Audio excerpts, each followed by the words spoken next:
Now, the rest of the story. Between songs, you could almost hear the audience yawning and leaving. It was one of those show business disasters they talked about for years, the kind that marks the certain performer as poison, and so it would in the summer of 1969. Of course, as they say, it was not brain surgery. It was only a singing act to open the International Hotel's new lounge, or whatever you call it. But what a dud. I mean, the hotel could have spent a little more time and a little more money and come up with something a little more entertaining, but instead they got Plain Joan. To make matters worse, she was a proved failure in town, so the hotel management could not claim that they were surprised.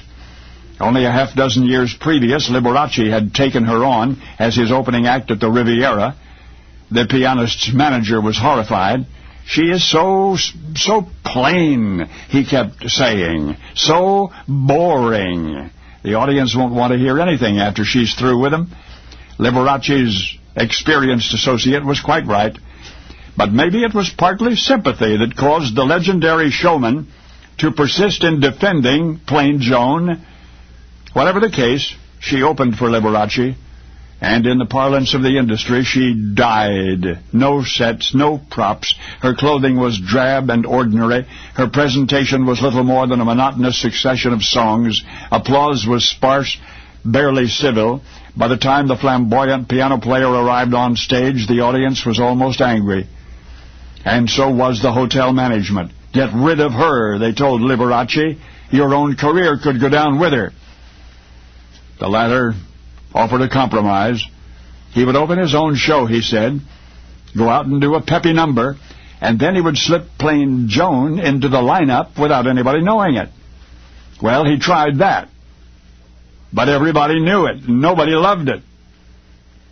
It was this déjà vu that haunted the singer 6 years later, when the International hired her for their grand opening. Not so grand in this case. Plain Joan's first song was "I've Got Plenty of Nothing." It was not supposed to be a joke, it just turned out that way. And under her breath, Plain Joan uttered a vow that if she could possibly manage to get out of this alive, she would never, never, ever again sing a single tune in that town. Sometimes you just don't know where you belong and where you don't. And once upon a terrible time, a very good singer was stung by that awareness that no matter how long she lived, no matter how much she sang, there was, then and thenceforth, one place on planet Earth where she would be utterly unwelcome. And that place was Las Vegas.